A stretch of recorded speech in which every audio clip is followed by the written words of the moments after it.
Top Congo FM 88.4, première radio d'information en République démocratique du Congo.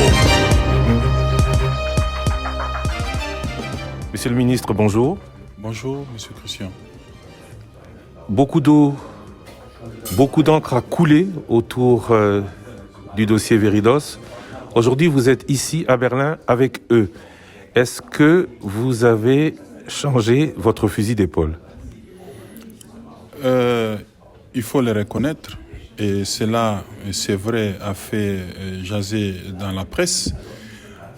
Quand je suis arrivé à la tête du ministère, j'ai vu ce projet La Veridos avec un paiement qui avait été même déjà ordonné, et j'ai stoppé net pour demander à ce que les choses rentrent d'abord à l'endroit, pour la simple raison que ce projet, dans sa version initiale, était incompatible avec la réforme phare du chef de l'État qui est la gratuité de l'enseignement, parce que Veridos voudrait nous aider à identifier les élèves pour un coût que j'avais jugé exorbitant et qui devrait être supporté par les élèves, y compris au niveau primaire où la gratuité doit être observée scrupuleusement parce que la gratuité est non négociable chez nous.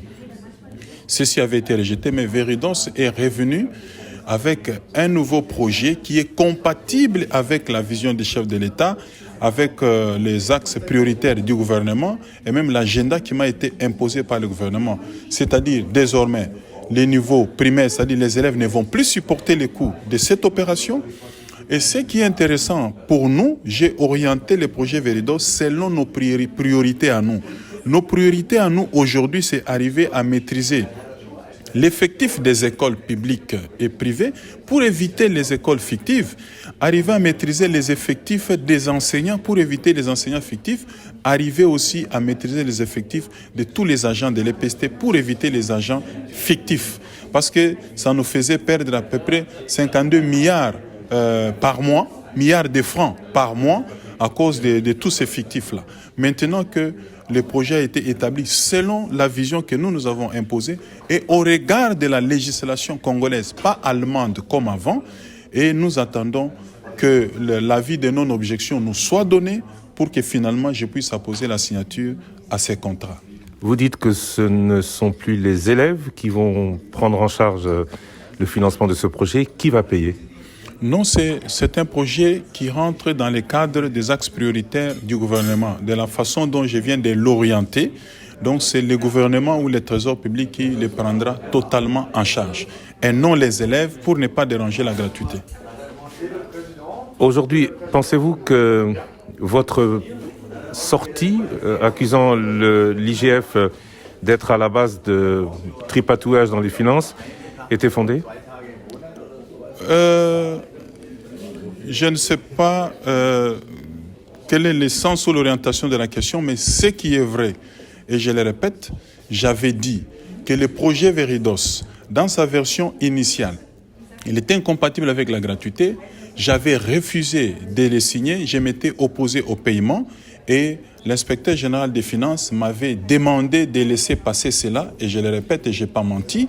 J'avais dit stop net, ça n'ira pas parce que j'ai l'agenda de veiller sur la gratuité de l'enseignement et ce projet-là n'avait pas été exécuté. Les paiements avaient été retournés à la Banque centrale, il y a des preuves. Et là, nous parlons de Veridos selon la version que les ministères, selon la vision que le gouvernement a imposée, selon nos priorités à nous. Est-ce que Veridos, l'application de pareille identification, permettra à la Banque mondiale, qui avait posé des conditions quant à sa contribution, sa participation du financement de la gratuité de l'enseignement, d'être plus en sécurité? Était-ce donc une condition sine qua non posée par elle? Oui, en effet. Vous savez, nous avons des partenaires techniques et financiers. Nous avons des bailleurs qui viennent nous appuyer techniquement et financièrement dans le cadre de l'éducation chez nous et même l'appui à la gratuité. Mais il y a un problème sérieux, c'est que ces bailleurs-là, quand ils arrivent, pour qu'ils arrivent à nous aider, nous devons avoir les données statistiques chiffrées fiables, notamment la maîtrise des écoles, la maîtrise des effectifs en termes d'enseignants et d'agents, ce qui nous manquait. Mais ce projet Veridos, de la manière dont je viens de l'orienter, va nous aider effectivement d'obtenir ces données statistiques chiffrées et qui vont permettre justement aux bailleurs de fonds de venir nous appuyer en connaissance des causes et dans la transparence. Et on aura justement réalisé une des conditions que les bailleurs de fonds, notamment la Banque mondiale, nous a toujours exigées. Dans l'enseignement, on a beaucoup parlé de fictif. L'identification et des élèves, et des écoles, et des enseignants va pouvoir permettre à la République démocratique du Congo d'épargner quelle somme mensuellement ou annuellement? Je l'ai dit tout à l'heure, vous voyez dans quelles conditions, parce que je n'ai à la tête du ministère qu'à peu près de 4 mois maintenant, j'avais lancé l'opération du nettoyage des fichiers paye.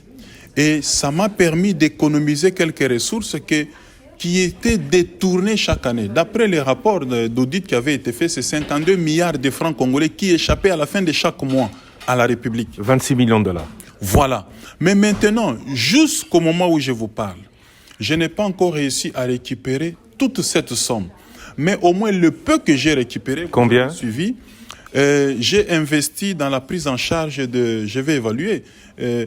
J'ai investi dans la prise en charge de tous les enseignants N1 du nouveau maternel avec ces ressources récupérées. J'ai augmenté les frais de fonctionnement des écoles publiques sur toute l'étendue du territoire avec les ressources récupérées. Je suis en train de mettre à la retraite 1500 enseignants qui seront remplacés par 1500 enseignants NU, toujours avec ces ressources récupérées. Donc, j'ai traqué effectivement ces détourneurs-là pour réaliser tout ce qu'on est en train de faire. Maintenant, l'objectif, c'est arriver à récupérer tous ces 52 milliards de francs. Mais là où je vous parle, on n'a pas encore récupéré ne serait-ce que 30 milliards. On n'est même pas encore arrivé là. Donc il y a encore un grand travail à faire. Je vais lancer encore une deuxième opération de nettoyage fichier paye pour atteindre l'objectif de récupérer ces 52 milliards et élaguer du fichier paye des enseignants tous les fictifs, les écoles, les enseignants et les agents. On le voit, l'enseignement primaire, secondaire et technique est un secteur qui suscite beaucoup de passion et de détournement aussi. Récemment, l'IGF a encore montré du doigt, malgré le changement de ministre, votre secteur. Comment cela devrait-il se terminer selon vous? Non, ce qui s'est passé il y a peu était juste une incompréhension. Vous avez suivi, par exemple, qui s'est passé les 5 et les 6 août, les tests nationaux des finalistes et des primaires, qu'on appelle les TENAFEP. Les TENAFEP, c'est le niveau primaire, et ce texte est pris totalement en charge par le trésor public. C'est gratuit. Et pour la première fois, et on devrait le dire tout haut, que le TENAFEP a réussi et la gratuité a été une réussite parce que sur toute l'étendue du territoire, il y a une réussite sans aucun incident. Mais comme c'est le trésor public qui prend cela en charge, il y a un budget de 31 milliards. C'est ce qui a fait parler de l'IGF que c'était trop. 31 milliards. Et le budget, il faut le dire, est élaboré par les comités provinciaux de 58 provinces éducationnelles. À Kinshasa, au Congo, nous avons 26 provinces administratives, mais le ministre de l'EPST gère à lui-même 58 provinces éducationnelles. Et les comités provinciaux élaborent les budgets dans chaque province éducationnelle et les budgets varient selon les réalités de chaque province.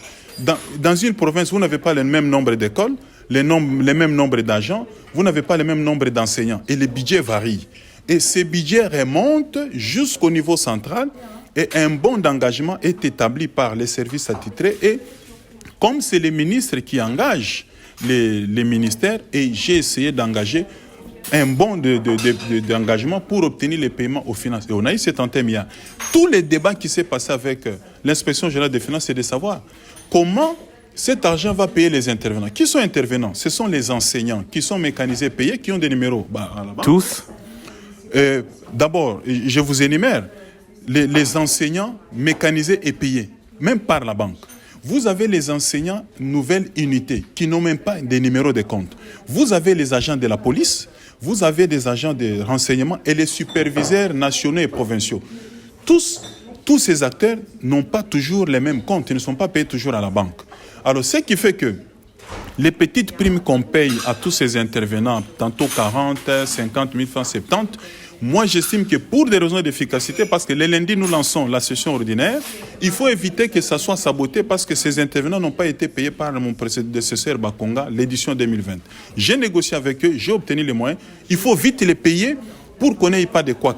Alors, l'IGF a exigé que ça soit payé à la banque. Je lui ai dit que moi qui paye les enseignants à la banque, je connais des difficultés. Il y a des coins où les enseignants touchent les frais de fonctionnement et même les salaires après 2 mois de retard.